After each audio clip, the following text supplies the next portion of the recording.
So I'll give you some idea just how big these organizations have grown. Yeah, I've seen a lot of people now that are out there that and have basically taken your work on the black nobility and basically declare it as their own. But that's the greatest form of flattery, is imitation. I know that, and I think my work might well be, in the United States anyway, this type of information, the most plagiarized of all books of the conspiracy theories. But that's all right, as long as we get the news out there. That's the main thing. Well, let's continue. You talked about an autocratic, oppressive world government. So from their documents, from the research, are they on schedule? Brzezinski 2 weeks ago told the CFR for the first time the world is awake to their world government, that they're in trouble. A, do you agree with that? And B, flesh out from your research the type of world they want to build. Well, they have been uncovered. That's the whole thing. That's not something they bargained for. They certainly didn't bargain for that at all. It strives, as I said, for a one-world government, a new world order inside a one-world government. That's the ultimate. Where you have a few people at the very top, and you have the middle management, and then you have the lower management, and then you have what's called the masses. That's us, that's me, that's you. And we are destined to be controlled through population control, various measures, worldwide disease and wars. But Bertrand Russell, their senior statesman, once said that wars hitherto have been disappointing. They haven't killed enough people. So what he said, we need to reintroduce periodically plagues like the Black Plague, where millions of people get wiped out until we get to our optimum size population. These are the things that are very, very real. They're not the figments of my imagination, believe me.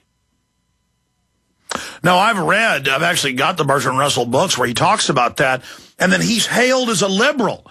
And he talks about the scientific dictatorship where a revolt of the commoners will be as impossible as a revolt of sheep against the practice of eating mutton. Exactly. That's exactly what the intention was.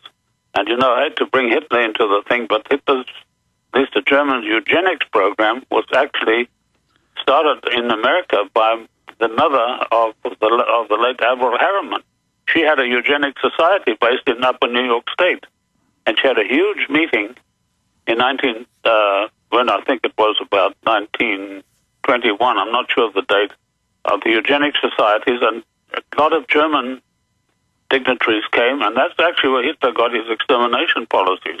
Well, the Kaiser Wilhelm Institute was fully bankrolled by the Rockefeller family on record. Absolutely correct.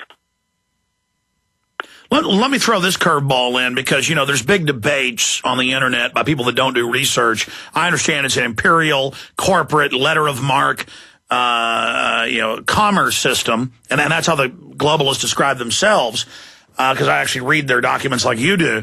But there's this obsession with it's Catholics that run it all, or it's Jews that run it all, or it's this group. But when you look at it, it doesn't matter if it's Jews, Protestants, Catholics, Hindus, Japanese, Chinese. The top families are all part of this power structure and all push for the same thing. And I see it as very destructive. But I see this major eugenics. I don't want to say Nazi, because as you mentioned, it was just an offgrowth of this. This scientific dictatorship eugenics movement is at the heart of it. That's what it's all about, a super race. And then you have this big movement that, no, it's Rothschilds, it's Jews, they run it all. And then you do see powerful Jewish families supporting the eugenics movement, even though they get stung by it. So this is a very, I don't want to call it Nazi death cult, because again, it predates that. But so what is the main power makeup of the New World Order? Well, it's a one world government. A one world government composed of the members of the Committee of 300 inside a new world order where they propose to change every government in the world and make it submit to this new world order government, and that's the one world government. That's exactly what they're trying to do. And they don't want to have countries like the United States and China. They want a one world government where loyalty to nationality will no longer be an issue. And so it's not, from your research, a racial conspiracy, it's an idea. It's an idea.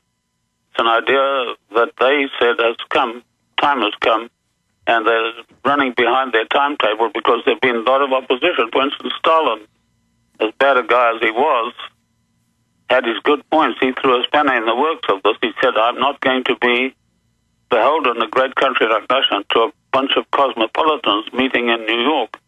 And he said, we'll fight them to the end. And that's exactly what he did. And, of course, Russia today is still a thorn in the side of the flesh of this organization because they have not joined it. In spite of the pressure to wreck the economy, which very nearly succeeded at one stage. But thanks to Putin coming in, they managed to pull themselves around. And you can know the vast natural resources. Russia should be one of the greatest countries in the world. But they've been robbed blind by people in the past, these enormous, powerful combines.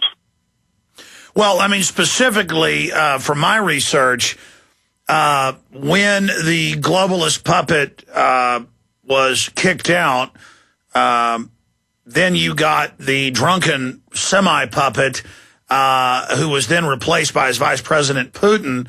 So Boris Yeltsin, from my research, was a puppet, did let the banking oligarchs come in and take over. He did. But then Putin kicked them back, kicked them out of the nation.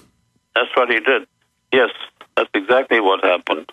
Yeltsin was a drunken puppet, and he lived in a alcoholic haze all of his life, his adult life anyway, and Russia was teetering on the very, very brink when Putin came to power.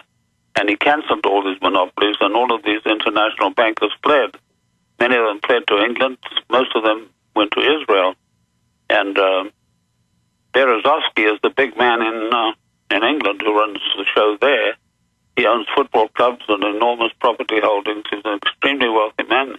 And the Russians have asked repeatedly for England to extradite him to Russia, and they refused to do so. You know, you'd think for all of Russia's power, they could do something about Mr. Berezovsky. Well, they did go over and assassinate one guy who was close to him. They poisoned him with plutonium, a terrible death.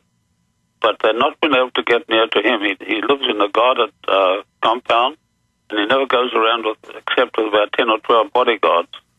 And usually Russia does not like to commit atrocities in public. If they're going to assassinate a guy, it's done in secret. And I spoke to one of the Russian generals myself once, and he didn't want to say too much about it. He said, but they don't believe in making a spectacle when they want to get rid of somebody. Though the Committee of 300 does like to make a spectacle, I've noticed. Oh, yes, it does. But as I said, Russia's been a thorn in the side of the Committee of 300 for many, many years. From Stalin's days, they refused to obey the dictates of the committee, and it cost them dearly. You know, it's interesting, Albert Gore's been in the news lately, and his father actually got many of the concessions that were given out by Yeltsin, and grew extremely rich from that. It's amazing. Now, again, going back to Russia, this has got to be upsetting the New World Order clan. Now, from my research, though, the committee did help knock off their cousin, the Tsar, and did help put the Bolsheviks in, or is that incorrect from your research? No, that's absolutely correct. They did do that. They did get rid of the royal family of the Tsars, because the Tsars were trying to Christianize Russia, and that they didn't want. They wanted a nation of non-Christian people, so that they could easily get in and completely compromise the whole situation.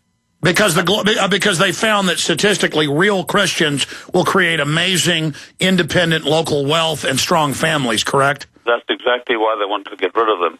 And if you notice that all of the Bolshevik leaders were actually non-Russian people, every one of them.